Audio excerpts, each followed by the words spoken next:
자, 오늘 하나님께서 우리에게 주시는 말씀은 출애굽기 34장 1절에서 10절까지 말씀입니다. 출애굽기 34장 1절에서 10절까지 말씀입니다. 34장 1절에서 10절까지입니다. 제가 봉독해 드리도록 하겠습니다. 여호와께서 모세에게 이르시되 너는 돌판들을 처음 것과 같이 다듬어 만들라. 내가 깨뜨린 처음 판에 있던 말을 내가 그 판에 쓰리니 아침까지 준비하고 아침에 시내산에 올라와 산꼭대기에서 내게 보이되 아무도 너와 함께 오르지 말며 온 산에 아무도 나타나지 못하게 하고 양과 소도 산 앞에서 먹지 못하게 하라. 모세가 돌판들을 처음 것과 같이 깎아 만들고 아침에 일찍이 일어나 그 두 돌판을 손에 들고 여호와의 명령대로 시내산에 올라가니 여호와께서 구름 가운데에서 강림하사 그와 함께 거기 서서 여호와의 이름을 선포하실세. 여호와께서 그의 앞으로 지나가시며 선포하시되 여호와라 여호와라 자비롭고 은혜롭고 노하기를 더디하고 인자와 진실이 많은 하나님이라. 인자를 천대까지 베풀며 악과 과실과 죄를 용서하리라. 그러나 벌을 면제하지는 아니하고 아버지의 악행을 자손 3, 4대까지 보응하리라. 모세가 급히 땅에 엎드려 경배하며 이르되 주여 내가 주께 은총을 입었거든 원하건대 주는 우리와 동행하옵소서. 이는 목이 뻣뻣한 백성이니이다. 우리의 악과 죄를 사하시고 우리를 주의 기업으로 삼으소서. 여호와께서 이르시되 보라 내가 언약을 세우나니 곧 내가 아직 온 땅 아무 국민에게도 행하지 아니한 이적을 너희 전체 백성 앞에 행할 것이라. 내가 머무는 나라 백성이 다 여호와의 행하심을 보리니 내가 너를 위하여 행할 일이 두려운 것임이니라. 아멘. 자, 오늘 이제 저희들이 5절과 7절 들어갈 차례인데 우리가 지난 시간에 이제 이 본문 말씀의 중요한 핵심이 무엇이냐? 그러면 어디에 중심 이렇게 포커스가 지금 맞춰지고 있어요. 하나님의 언약이 갱신되는 거죠. 회복되는 거예요. 근데 하나님께서 용서하시고 그들과 다시 화해하셔서 언약을 이전처럼 깨진 언약을 회복시킨다는 걸 표시해 주시기 위해서 하셨던 일이 바로 무엇이냐면 그들이 언약 백성으로 살아가는 토대가 되는 하나님의 말씀이죠. 그죠? 크게 말씀하면 하나님의 말씀이에요. 그리고 그것은 구약의 복음이었고 또 그들의 삶의 지표였던 바로 율법. 그리고 그것을 구체적으로 율법의 본질인 십계명. 이것을 두 돌판에다가 기록해 주셨다. 그래서 이 돌판을 처음에는 누구에게 말씀하셨어요? 누구에게? 그러니까 누가 이 돌판을 만들고 이거를 새겨서 주셨어요? 하나님이 직접. 그러나 두 번째는 좀 바뀌었죠. 이 범죄하고 회개하고 이제 회복되고 나서는 사실 돌판을 하나님이 만들어 주시질 않았고 누구에게 깎아오라고 시켰냐면 모세에게요. 그래서 모세가 친히 정으로 깎아서 돌판을 만들어서 하나님께 올라갔는데 새겨주신 거는 동일하게 누가 새겨주셨어요? 하나님께서요. 그래서 그 내용을 보면 왜 모세가 이전에는 하나님이 직접 돌판을 주시고 이후에는 모세가 직접 깎아서 올라갔는가? 중간에는 범죄한 일이 있었다. 근데 그것을 우리가 알 수 있어요? 없어요? 왜 그랬는지를. 성경에는 명시적으로 나와 있지도 않고 전체적인 맥락에서 몇 가지 해석이 있지만 사실은 한 3가지 그 내용들이 다 틀려요. 그리고 무엇이 맞다고 주장할 수도 없어요. 그래서 부정적으로 보는 사람이 칼빈인데 범죄했기 때문에 다 용서하셨고 언약을 회복했지만 뭔가 이전에 저질렀던 일이 조금 그들에게 기억되도록 그래서 하나님이 친히 돌판은 새겨주지 않고 직접 모세에게 깎아오게 했다. 그러니까 이건 부정적인 거죠. 죄를 기억하면서 겸손하게 받도록 너희들이 잘못했어. 그러니까 이번에는 내가 깎진 않을 거야. 너희들이 깎아와. 그건 이제 칼빈의 주장이고요. 근데 그것은 부정적인 해석이에요. 그리고 대부분의 또 학자들은 긍정적인 해석을 하거든요. 어떻게 하냐면 모세가 이 언약 회복에 있어서 어떤 역할을 했어요? 주도적인 역할을 했잖아요. 중보를 했잖아요. 모세는 자기 구원까지도 다 내려놓고 백성들의 용서를 구했다. 하나님께서 모세의 중보자로서 그리스도를 예표하는 중보자적인 역할을 하나님이 강조하고 또 인정해 주시고, 그런 의미에서 모세가 가졌던 특별한 지위의 영예를 드러내 주시기 위해서 두 번째는 중보자의 역할이 컸다. 그래서 중보를 통해서 용서했으니 모세에게 이제 그 언약 회복의 상징인 돌판을 깎아오라. 이건 되게 매우 긍정적인 거죠. 그리고 세 번째가 뭐냐면 사람을 하나님은 늘 사용하신다. 원래는 하나님이 하실 수 있는데 원래 이 설교도 하나님 말씀을 전하는 건데 원래는 하나님이 직접 해주시는 게 제일 좋잖아요. 근데 하나님은 그렇게 안 하신다. 인간의 제도와 도구를 쓰신다. 사람을 쓰신다.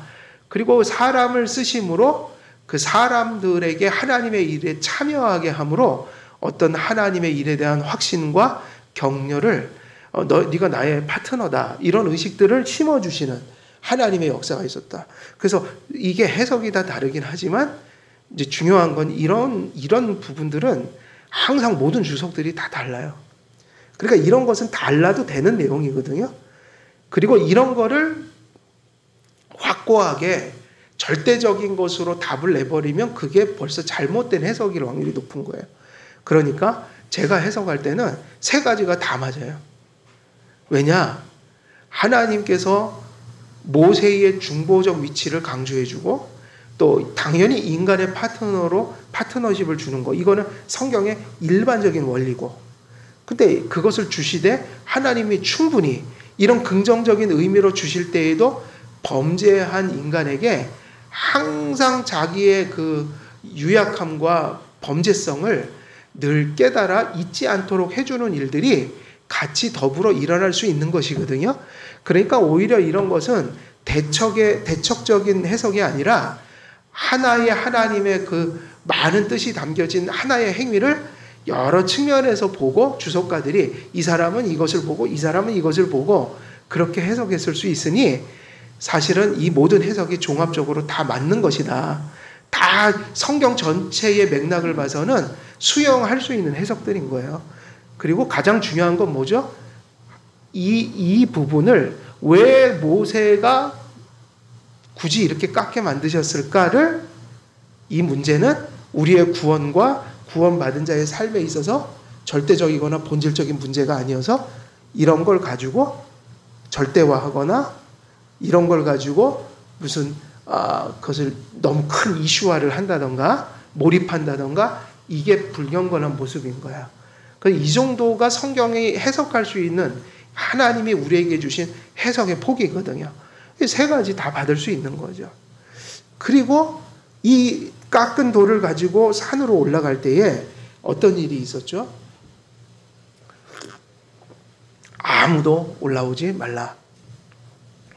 이것도 약간 차이가 있었어요. 이전에는 아론과 아론의 아들들이 어디까지는 올라갔냐면 근처까지는 올라갔어요. 사실은 이런 지도자들에게 그 모세가 하나님의 십계명을 받는 곳은 아니지만 근접한 곳에 어딘가인가 다가갈 수 있는 은혜를 주셨지만 이번에는 아론도 못 올라오게 했어요.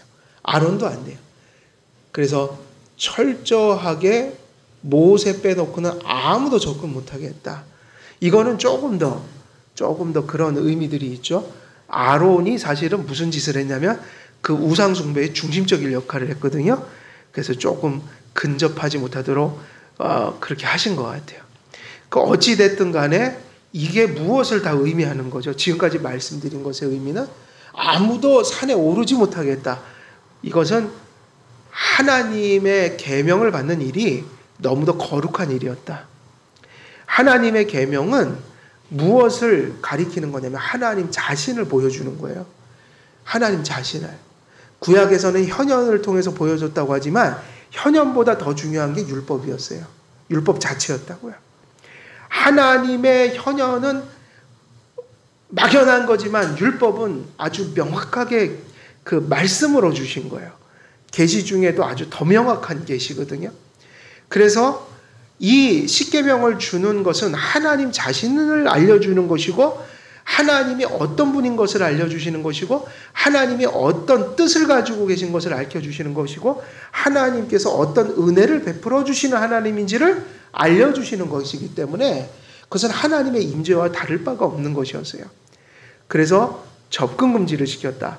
그러니까 결국은 이 얘기는 하나님의 말씀이 그렇게 중요하다는 거예요. 하나님의 말씀이 그렇게 거룩한 거라는 거예요. 그래서 하나님의 말씀이 거룩하다라는 것은 누가 거룩하다라는 것이에요? 하나님 자신이요. 그래서 오늘날 우리가 하나님을 예배하고 경배하고 그분을 거룩하게 여기는 것은 그분의 말씀을 어떻게 여기느냐에 딸린 거예요. 오늘날은 복잡하잖아요. 이 말씀이 이제 전부예요. 이게 다른 것을 통해 역사하지 않으셔요.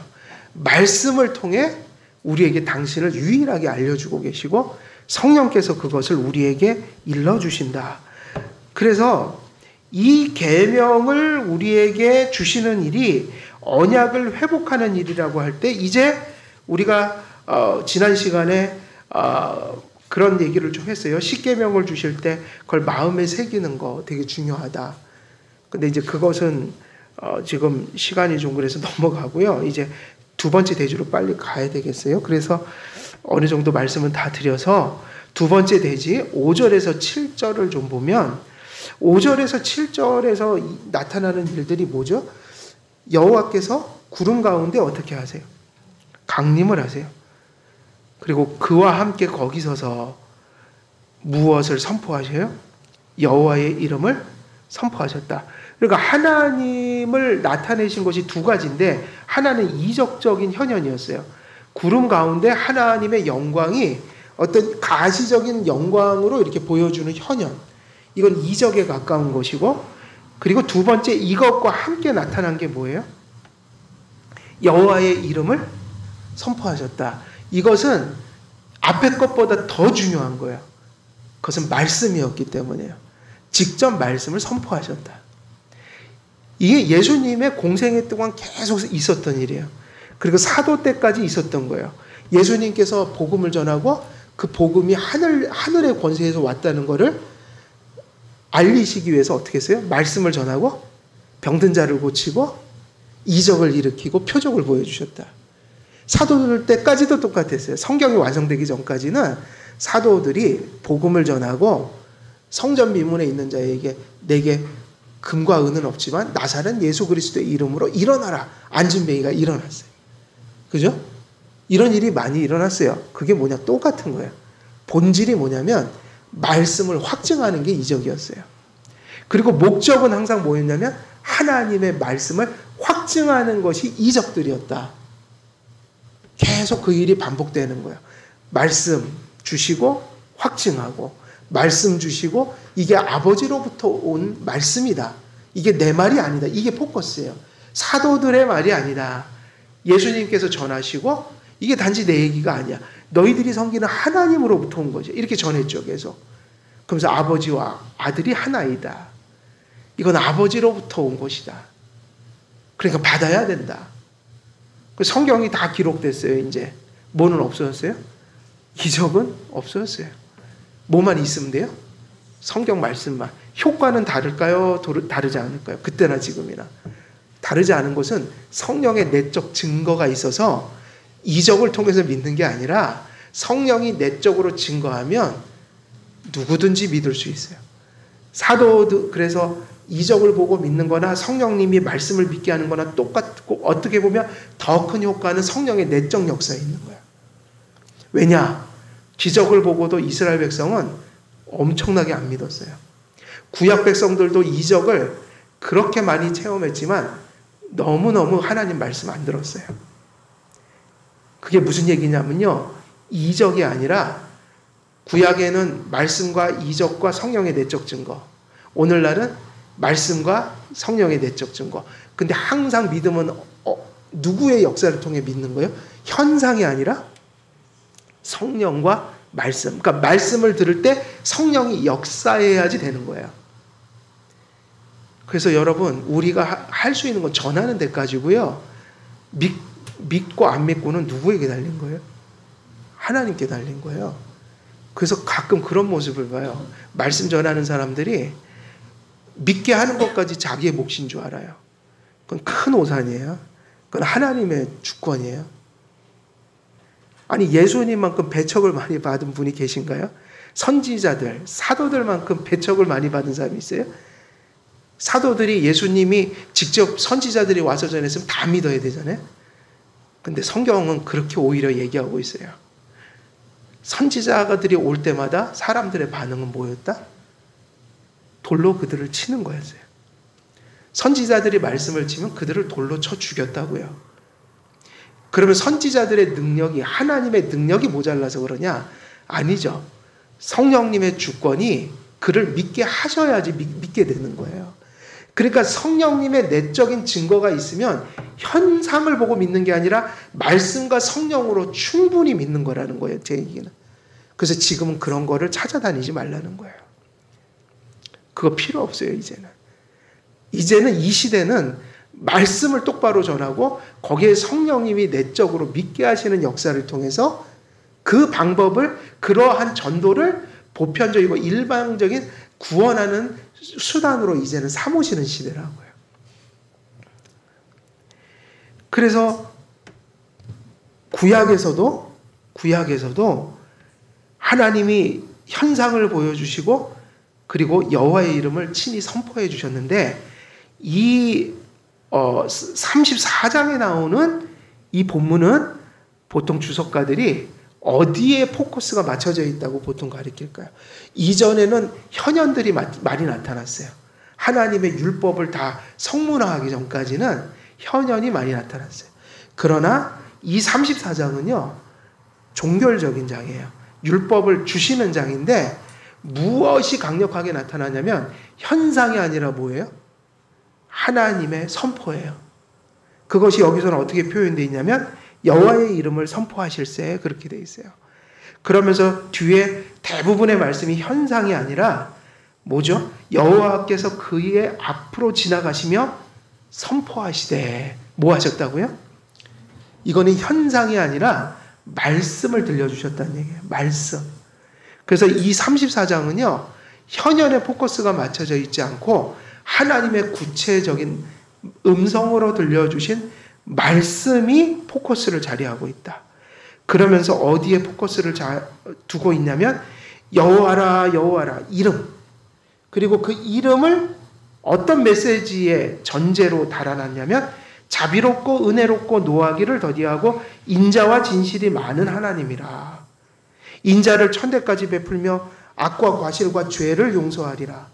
그러나 벌을 면제하지는 아니하고 아버지의 악행을 자손 3, 4대까지 보응하리라. 이러면서 이렇게 이제 이야기가 전개돼요. 하나님의 뭐를 말씀으로 주셨냐면 이름. 그리고 이름에 근거해서 뭐를 주시는 거죠? 이 이름의 의미에 근거해서 은혜를 베푸시는 걸 강조했다고요. 은혜. 그러면서 천대와 3대라는 걸 비교하면서 하나님이 무엇보다 무엇을 크게 주시는 하나님으로 나타나 있어요? 벌보다 은혜를 베푸시는 하나님으로. 그래서 여기서는 은혜예요. 이건 소위 말하는 복음이에요. 그래서 이 내용을 우리가 이제 살펴보면 5절에서 7절에서 하나님께서 구름 가운데 강림하셔서 모세를 만나 주실 때 여호와께서 자신의 이름을 선포하시며 모세의 앞으로 지나가신 사건을 기록하고 있는데, 하나님께서는 모세의 앞으로 지나가실 때 영광의 현현을 보여주신 것보다 더 중요한 일을 하셨죠. 그것은 당신의 은혜의 성품과 속성을 어떻게 하는 거냐면 선포하는 것이었어요. 그게 바로 이름을 가르쳐 주셨다는 거예요. 그래서 조직신학자나 성경신학자나 항상 신론을 다룰 때는요, 강조하는 게 뭐냐면 여호와의 이름을 연구해요. 성경에 나와 있는 모든 이름들을 다 추려서 여호와의 이름을 연구해요. 그러면 그 여호와의 이름을 연구한 게 뭐로 나타나냐면 하나님이 어떤 분인지를 신론이 이렇게 구축이 돼요. 그래서 하나님의 은혜의 성품과 속성을 선포했다. 근데 그 하나님의 이름을 통해 하나님의 성품과 속성을 나타내실 때 무엇에 포커스를 더군다나 맞춘 거예요? 은혜예요. 은혜. 하나님께서 시내산 꼭대기에서 이스라엘 백성의 중보자로서 모세를 임재의 현현과 말씀 선포 가운데 만나주신 행위를 통해 우리는 하나님이 어떤 분이신지 깨닫게 된다. 결국 모세에게 보여주신 현현과 말씀은 무엇을 깨닫게 하시는 사건이었던 거예요? 모세와 그 백성들에게 하나님이 이런 분입니다. 이것을 깨닫게 하시는 것인데 그 중에서도 은혜를 베풀어 주시는 하나님이 여호와 하나님인 것을 분명히 가르쳐 주시는 사건이었어요. 하나님께서는 당신께서 택하신 백성들을 구원하기 위해 계시하시는 하나님으로 찾아오십니다. 이게 되게 중요해요. 하나님이 어떤 하나님인가? 그럼 이제 우리는 성경을 통해서 무엇을 배우냐면요. 항상 하나님의 중요한 그분의 사역, 그분이 어떤 분이고 우리를 위해서 무슨 일을 하시는가 할 때 항상 무엇을 하셔요? 계시하시는 하나님입니다. 계시. 그 오늘날 이게 중요하다고 그랬죠? 무엇을 통해서 이제 계시하셔요? 특별 계시. 성경이요. 그 오직 성경이에요. 성경 외에는 없고요. 다른 성경도 없고요. 66권 성경 외에 그 밖에서는 하나님을 배울 수 없어요. 물론 일반 계시가 비추고 있지만 일반 계시는 부패한 이유로는 성경의 지도를 받아야만 일반 계시를 바르게 이해할 수가 있어요. 하늘을 보고 저 조물주가 있겠다. 불신자도 가끔 생각할 때가 있는데 그거는 종교지 기독교가 아니에요. 창조를 알더라도 성경의 인도를 받아야 돼요. 조물주가 있다라고 하는 것도 성경에서 가르쳐주는 창조자를 배워야지 막연한 조물주를 배우면 우상으로 빠지게 돼요. 거짓신에 빠지게 돼요. 부패한 본성에서 나온 신론으로 하나님을 섬기게 돼요.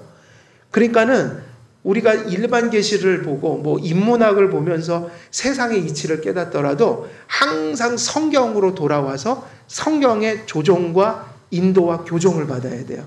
세상에서 얻은 지식은. 그래갖고 요즘에 과간이에요. 막 아이들이 학교에서 별의별 거 다 들어오고 다 배우고 이러다가 성경에 있는 창조를 안 믿고 어디서 읽은 그 하나님 안 믿는 학자들이 읽어놓은 걸 가지고 근데 차라리 그 불신자들이 써놓은 책이 더 유익해요. 적어도 그건 받아들이진 않을 테니까 자꾸 이상한 거 하나님 믿는다 하면서 성경의 얘기를 하지 않고 세상 얘기를 하는 사람들. 그래갖고 그런 거에 막 헷갈려져 갖고 애들이 와서 막 별의별 이상한 질문을 하고 막 이런 일이 보통 일이 아니에요. 이게 하나님은요 성경 안에서 성경이 가르쳐준 데까지 알고 하나님이 침묵한 데서는 딱 사고를 멈추는 게 맞는 거예요.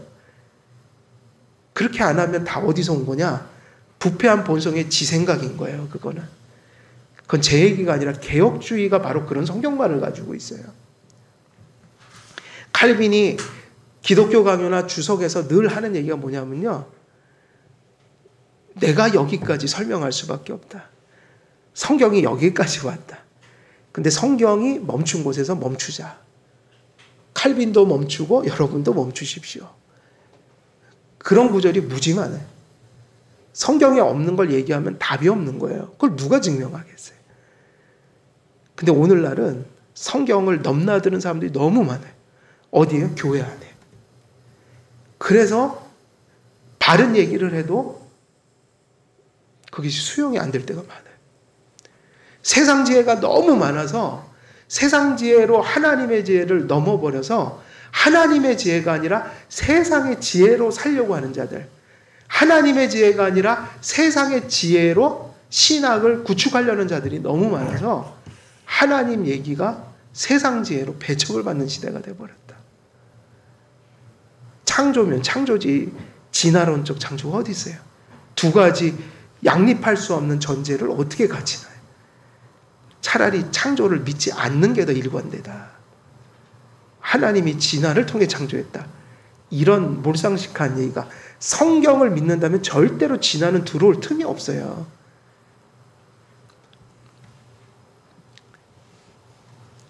하나님께서는 당신께서 택하신 백성들을 구원하시기 위해 계시하시는 하나님으로 찾아오신다. 이게 중요하죠. 하나님이 계시하시는 분으로 우리에게 찾아온다. 어떻게 찾아오는가? 그러면 계시를 통해 찾아오신다. 그래서 우리는 무엇을 통해서 하나님을 만나요? 성경이요. 이런 관점에서 볼 때 하나님의 계시가 뭐냐? 그러면 계시는 뭘까요? 은혜면서 사랑이죠. 그러니까 계시의 딴 말은 아까 제가 그 얘기했잖아요. 왜 계시하시는가? 왜 당신을 알려주시는가? 하나님께서 우리에게 당신을 알려주시고 우리가 그렇게 계시하시는 하나님을 아는 일이 발생하는 그 지점에서 뭐가 생기냐면 하나님은 우리를 구원하고 만나주시기 위해서 계시한다는 거예요. 그러니까 계시의 본질은 지식에 있고 사변에 있는 게 아니라 뭐예요? 은혜와 사랑이에요. 우리를 구원하고 우리를 만나주시는 방편이 계시라면 그 계시라는 의미 속에는 관계성이라는 게 자리 잡기 때문에 은혜와 사랑이라는 말로 그것이 요약될 수가 있어요. 하나님이 계시하시는 것을 무슨 말로 바꿔 사용할 수 있는 그것은 하나님이 우리를 사랑하셨다. 하나님이 우리를 사랑하셨다는 게 뭐예요? 그게 계시하셨다는 말이에요. 하나님이 우리에게 당신을 계시하셨다는 의미가 그게 무엇이냐면 우리와 관계를 맺으시는 방식이다. 그렇기 때문에 계시라는 것은 사랑의 행위요, 은혜의 행위다. 그래서 그 안에서 뭐가 있냐면 구원이 존재한다는 거예요. 하나님께서는 계시를 통해 계시를 받는 인간과 관계를 맺으시고 구원과 구원 안에 있는 온갖 은혜들을 베풀어 주십니다. 하나님을 만나고 하나님과 화목의 사랑의 은혜의 관계를 맺고 하나님 안에서 주신 온갖 구속의 복을 누리는 일이 무엇으로 요약되냐면 하나님께서 당신을 계시하셨다. 오늘날도 똑같아요. 이 계시를 말씀을 전하여 믿고 회개하고 순종하여 계시 말씀을 받아들이는 일을 통하여 우리를 구원하시고 만나주신다. 그게 전도에 미련한 것이다. 사람들은 그걸 미련하다고 하죠. 근데 은혜를 받은 자에게는 그게 우리가 구원받는 하나님의 지혜가 되는 거예요. 오늘날 성경이라는 완전하고 충족한 계시를 기록하여 주시고 그 기록된 말씀을 마음으로 믿어 구원에 이르고 순종하여 구원을 누리게 하시는 그 하나님의 사역의 딴 이름이 계시하심을 통해서 이루어지고 그 계시 행위 속에 사랑이 역사하고 은혜가 역사한다. 그래서 하나님의 말씀을 설교 듣고 연구하고 배우고 깨닫고 하는 일이 사변으로 머물러 있는 사람은 경건을 알지만 경건의 능력을 부정하는 일과 다를 바가 없어요. 사변이 아니라 뭐죠? 하나님과의 관계를 소유하기 위한 거예요. 우리가 이렇게 설교를 듣고 성경 공부를 하고 우리가 성경을 개인적으로 묵상하는 일들은 사변이 아니라 뭐라고요? 하나님의 관계를 소유하고 누리는 일에 포커스가 맞춰져 있는 거다.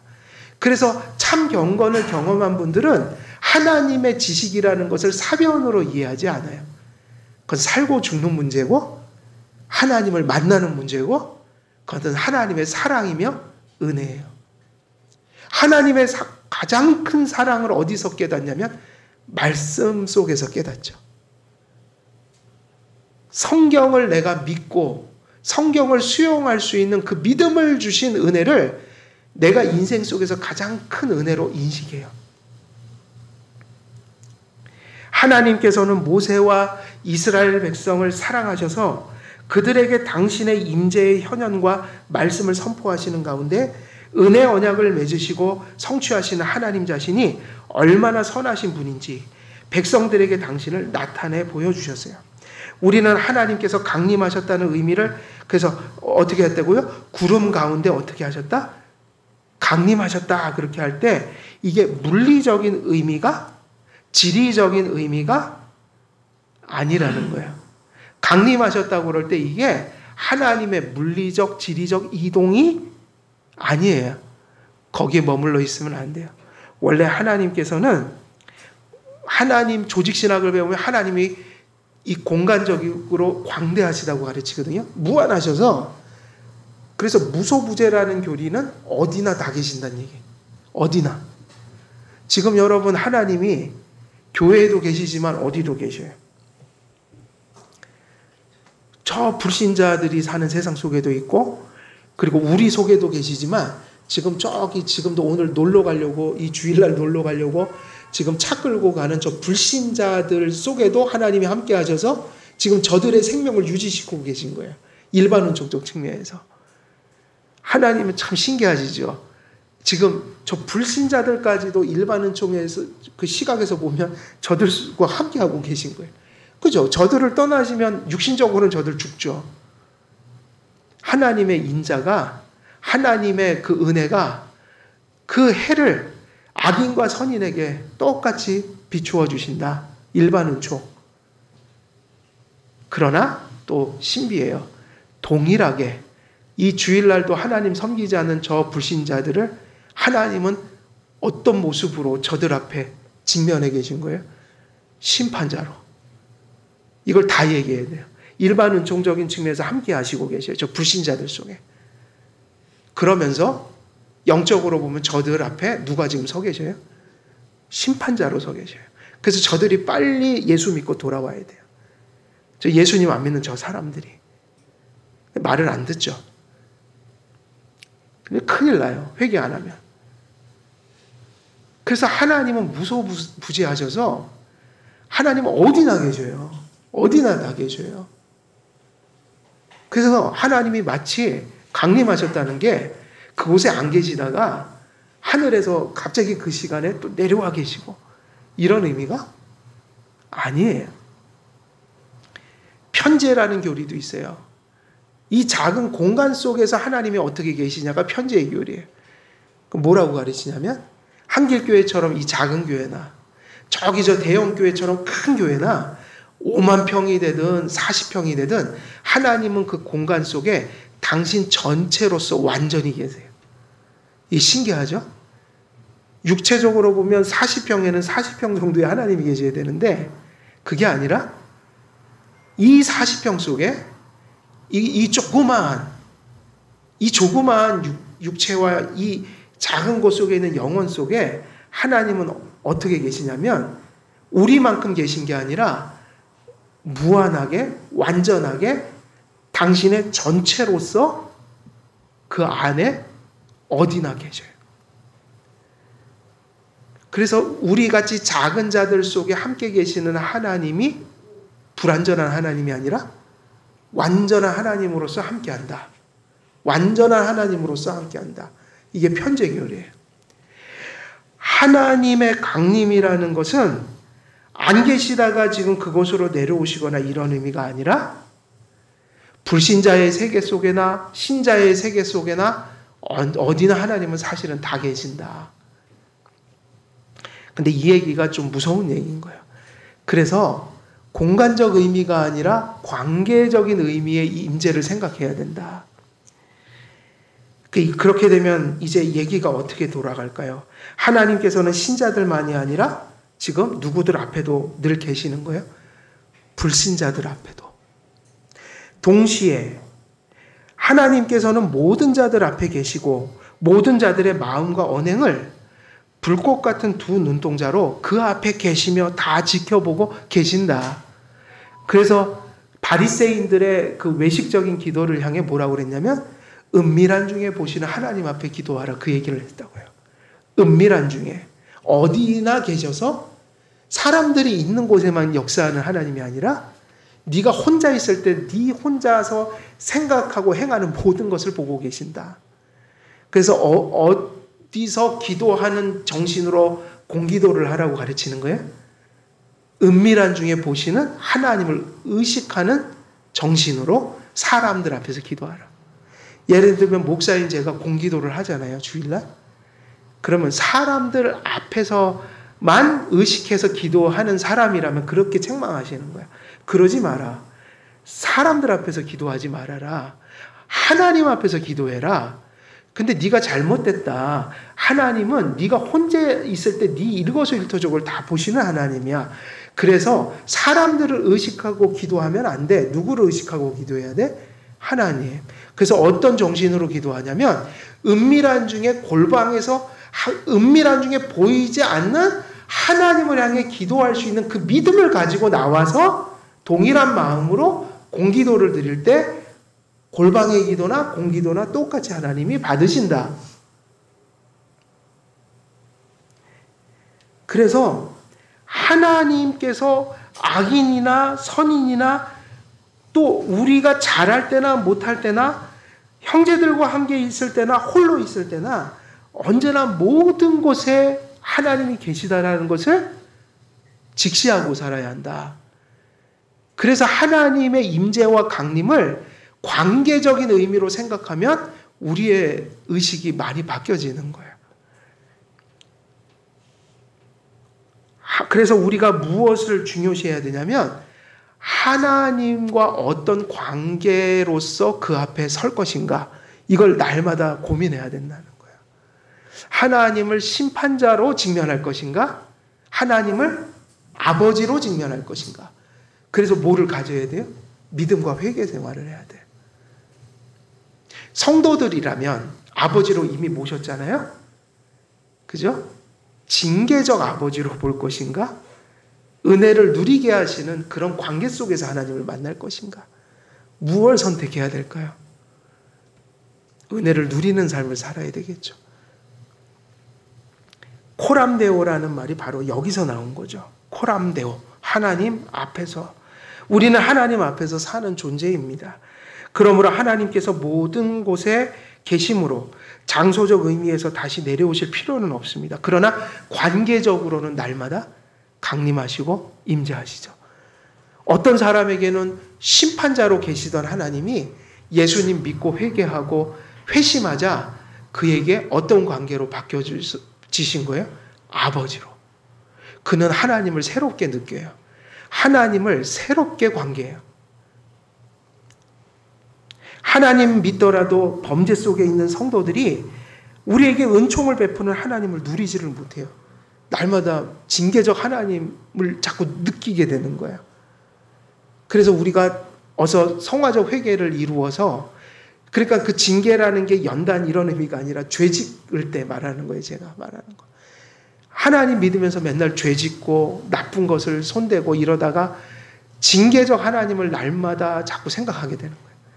스스로가 좌절해서 나 같은 사람에게 무슨 은혜를 베풀게, 스스로.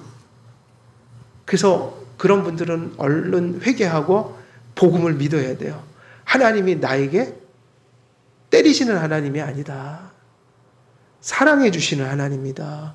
은혜를 누리게 하시는 하나님이다. 근데 성화적 회개가 필요해요. 믿음이 필요해요.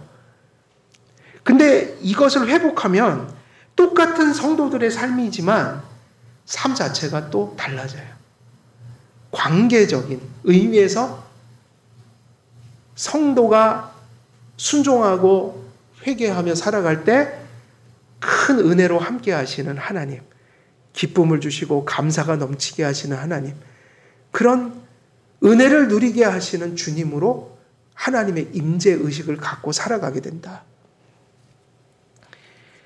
그래서 본문에서 강림하신다는 의미는 감추어져 있던 하나님의 속성과 성품과 뜻과 자비를 드러내 주셨다는 의미입니다. 혹은 이미 가르쳐 주셨지만 더 명확하게 드러내 주셨다는 말씀이죠. 한편으로 하나님께서 자신이 어떠한 분으로 어떻게 모세와 이스라엘과 관계하시는지를 다시 한번 알려주셨다는 의미예요. 본문에서 하나님의 강림은 하나님께서 이스라엘 백성의 심판자가 아니라 구속자로서, 사랑이 많으신 아버지로서 다시 한번 하나님의 그 속죄의 은혜 속에서 또 화해 속에서 용서 속에서 새로운 관계를 허락해 주신다는 것을 계시하는 사건이었다. 근데 이 은혜가 왜 하필이면 34장에서 이처럼 절실하고 필요했던 것인가? 그러면 이해가 되시죠? 왜 이게 이렇게 필요했을까요? 왜 하나님께서 굳이 하나님의 이름을 다시 한번 알려주시며 그것도 하나님이 은혜와 사랑의 하나님이라는 걸 굳이 이처럼 말씀을 통해서 선포해 주셔야만 했냐는 거예요. 이유가 뭐예요? 이스라엘 백성이 범죄했던 시점이기 때문인 거예요. 그들은 지금 좌절해 있고 그들은 지금 죄책감에 빠져 있고 하나님은 이미 심판자로 가슴에 와닿아 있어요. 하나님의 은혜의 임재가 느껴지는 게 아니라 자기들을 죽이고 흩트고 그리고 그들을 떠나는 하나님의 그 심판의 공포심이 가슴을 장악하고 있었다고요. 하나님이 이렇게 좋으신 분이죠. 그런 죄인들이었기 때문에 그들을 배려하여 그들에게 가장 절실한 것이 용서였고 또 은혜로운 하나님의 모습이었던 것을 하나님이 아셨기 때문에 모세가 중보하고 용서하고 또 회개하는 일이 일어났을 때 하나님께서 당신을 어떤 하나님으로 강조해 주신 거예요? 은혜와 사랑의 하나님으로.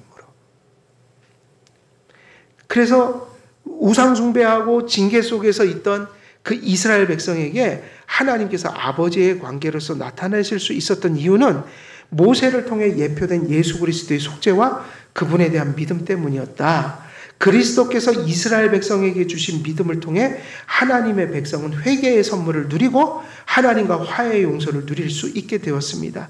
이로 보건대 우리가 살아가면서 늘 이 점을 상기하면서 살아가야 될 것이라고 생각이 되는 것이죠.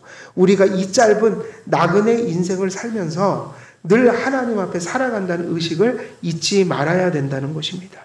그리고 우리 앞에 늘상 하나님이 계신데 그 하나님을 믿음 안에서 자애로운 아버지로 만나고 모시고 살아가는 삶을 추구해야 한다. 그러니까 하나님의 모든 복음적이고 율법적인 권면들이 뭐겠어요? 신약적인 의미에서. 왜 하나님을 믿고 회개하고 또 우리가 믿는 자로서 늘 사도 바울이 얘기했던 그 믿는 자로서 합당한 삶을 우리가 순종하면서 살아가야 되는가? 그렇지 않으면 하나님께 구원을 받고도 우리에게 아버지가 되신 그 아버지를 누리지 못하는 거예요. 그 사도의 삶의 방식을 따라가지 않으면. 그 믿음의 사람이기 때문에 믿음의 삶의 원리가 있을 거 아니에요. 그죠? 불신자들은 불신자들의 삶의 사고방식이 있고 삶의 원리가 있고 예수님을 믿고 구원받은 자들에게는 믿은 자들, 구원받은 자들의 삶의 원리가 또 있다. 그러면 그것을 성경에서 배워서 살아가야 되는데 그 삶의 원리를 따라 살지 않게 되면 어떤 일이 벌어진다는 거예요? 하나님을 모시고 살면서도 하나님과의 관계 속에서는 불화를 경험하면서 살게 된다. 그걸 누리지 못하고 살게 된다. 우리가 하나님 앞에 기도하러 지금 나왔어요. 하나님이 어떤 분으로 늘 이렇게 보여지는 거. 이게 중요하다. 하나님이 우리 아버지로 보여져야 되잖아요. 우리에게 은혜와 사랑을 베푸시는 분으로 보여져야 되잖아요. 근데 왜 하나님이 자꾸만 심판자로 보이고 이것은 우리가 지금 하나님과 바른 관계를 맺지 못하고 있기 때문이에요. 그 원인 중 가장 큰 원인은 첫째가 뭐냐? 저는 이거예요. 잘 살고 못 살고를 떠나서 아직 복음을 잘 모르고 있다. 그 가스펠, 복된 소식, 기쁜 소식, 예수께서 우리의 의가 되시고 거룩이 되시고 영화가 되시고 예수님께서 구원자가 되셔서 우리에게 주신 일이 무엇인가. 근데 아직 그 기초를 닦지 못한 분들은 아직도 자기 구원을 확신하지 못한다고요. 하나님이 우리에게 행하신 일을 모르고 신앙생활을 하니까 여전히 하나님이 심판자처럼 보이는 거예요. 두 번째, 복음의 은혜를 받았다면 그 다음에는 복음의 은혜와 용서 속에서 하나님의 부르심에 합당한 삶을 살아갈 때 마음속에 평안이 있는 거야. 근데 하나님의 믿음의 삶, 구원받은 자의 삶의 도리를 배우지 않고 알지 못하고 믿기 전이나 후나 거의 비슷한 삶의 모습으로 막 살아가면 구원을 받은지는 모르지만 아직 구원의 생활조차 시작이 안 된 거예요. 사실은 그 시작이 안 됐다는 말 자체가 모순이에요. 하나님께 용서를 받으면 그 생활이 시작되기 마련이거든요. 성경의 기본을 알면 그 삶을 시작하기 마련이거든요. 근데 그게 너무 미성숙해서 있는지 없는지 도대체 분간이 안 간다. 그럼 그런 분들은 아주 초보적인 믿음 속에 구원을 얻었어도 구원받은 자의 삶을 살지 못하고, 그렇기 때문에 하나님께서 주시는 그 은혜의 강림, 은혜의 임재, 그 성령의 내주의 삶을 사실은 바라보지 못하고 살게 된다. 그래서 이런 것들을 잘 정립해야 되는 거죠. 그래서 우리가 하루하루를 살면서 중요한 게 뭐죠? 하나님을 어떤 하나님으로 날마다 직면하고 살아갈 것인가? 답은 한 가지밖에 없어요. 믿는 자에게 하나님은 아버지지 심판자가 아니라는 거예요. 바른 복음을 정립하고 성도답게 살라. 그리고 그런 삶을 살지 못한다면 회개하라. 이것이 하나님을 아버지로 다시 맞이하는 유일한 길인 거예요. 그래서 믿음을 부정하고 믿음을 저버린 사람들 앞에 하나님께서 사실은 그들 앞에 없는 것이 아니라 언제나 그들 앞에 계시되 그들에게 하나님은 심판의 하나님으로 계시된다는 사실을 기억해야 되는 거죠. 우리가 살아가는 제일된 목적을 웨스트민스터 소요리 문답 뭐라고 그랬죠? 하나님을 영화롭게 하며 그를 영원히 즐거워하는 것이라고 했는데, 이러한 삶의 목적이면서 동시에 성도들만이 누리는 복된 삶은 믿음으로 그리스도 안에 거하여 하나님을 자비로운 아버지로 만난 사람들에게만 해당하는 그것이 특권이다. 믿음을 저버린 사람들에게 그리스도를 배척하고 또 버린 사람들에게, 그를 역행하는 사람들에게 하나님의 이름은 심판인 동시에 저주가 됩니다. 왜냐하면 그들 앞에 늘상 하나님께서 강림해 계시지만 그들은 현세에서 영원한 내세에서나 하나님과 그분의 사역을 심판자요 심판의 사역으로 날마다 직면해야 하기 때문인 것이죠. 이러한 이치가 어디에 잘 기록되어 있을까요? 이런 이치가 대표적으로 나타나 있는 곳이 어디예요? 그게 출애굽기예요. 우리가 설교했던 출애굽기. 출애굽기 초반에 애굽인들은 무엇을 통해서 영광을 발견했어요? 애굽 사람들이 하나님의 영광과 능력을 경험했어요, 안 했어요? 했어요. 근데 무엇을 통해 했죠? 홍해가 갈라지는 사건 속에서 그들은 수장되는 심판을 통해서 하나님을 인정했어요. 똑같은 홍해 사건인데 애굽인들에게는 심판의 사건으로 각인돼 있다고요. 근데 이스라엘 사람들에게는 그게 무슨 사건이었죠? 심판이 아니라 구속의 사건이었어요. 이 이스라엘 사람들에게는 해방의 시간이었고 자기들을 괴롭히는 애굽 사람들을 심판하는 일이었고, 그래서 이스라엘에게는 구속의 사건으로 영광이 인지되어 있어요. 똑같은 사건이, 똑같은 홍해를 가르는 사건이 한편에는 심판이고 한편에는 뭐예요? 영광과 구속이었어요. 그러니까 우리는 영광을 어디서 경험해야 돼요? 하나님의 심판이나 징계가 아니라 어디서? 구속 속에서, 그걸 누림 속에서. 그리고 이것이 마지막 때 최종적으로 어떻게 드러나요? 예수 안 믿는 자들은 지옥의 심판, 영원한 형벌 속에서 하나님의 영광을 인정하게 된다. 우리는 어디서 인정해야 되겠어요? 천국의 영광 속에서. 그 천국의 완전한 구원을 베풀어 주신 하나님의 대속의 권능 속에서 찬송해야 한다. 그 계시록에서 성도들이 영원히 뭐 하냐면 찬송하는 거예요. 천국에서. 구원의 완성을 통해서 하나님의 영광을 발견한 자들이 영원히 찬송을 해도 끝이 없는 찬송으로 나올 수밖에 없는 그 경탄, 경외, 감사, 이것이 종말의 때 있을 것이다. 그래서 우리가 이 하나님의 영광이라는 것을, 영광의 임재, 강림이라는 것을 그런 구속주 또 우리의 자애로우신 아버지로서 우리가 날마다 우리의 삶의 실존으로 가지고 살아가야 된다는 것이에요. 그래서 본문에서 하나님께서는 모세와 이스라엘 백성들 앞에 강림하심으로 당신을 구속주로 계시하시고 자비로운 아버지로 나타내 주셨습니다. 하나님께서는 낮고 천한 부패한 이스라엘 백성들의 눈높이로 찾아오셔서 당신과 당신의 은혜를 그들에게 베풀어 주시는 큰 사랑과 은혜를 그들에게 나타내 주셨습니다. 우리의 구속을 위해 자신을 낮추시는 그 하나님의 겸손과 사랑이 있어서 오늘날 우리도 그 하나님의 구속의 은혜를 받고 이 험난한 세상 속에서 또 하루하루 하나님의 위로로 또 이렇게 살아가는 것이다. 그것을 기억해야 하고 또 우리에게 있을 내일을 위하여 오늘 우리가 이렇게 예배드리고 이런 말씀을 가슴속에 기억해서 어떻게 해야 되겠어요?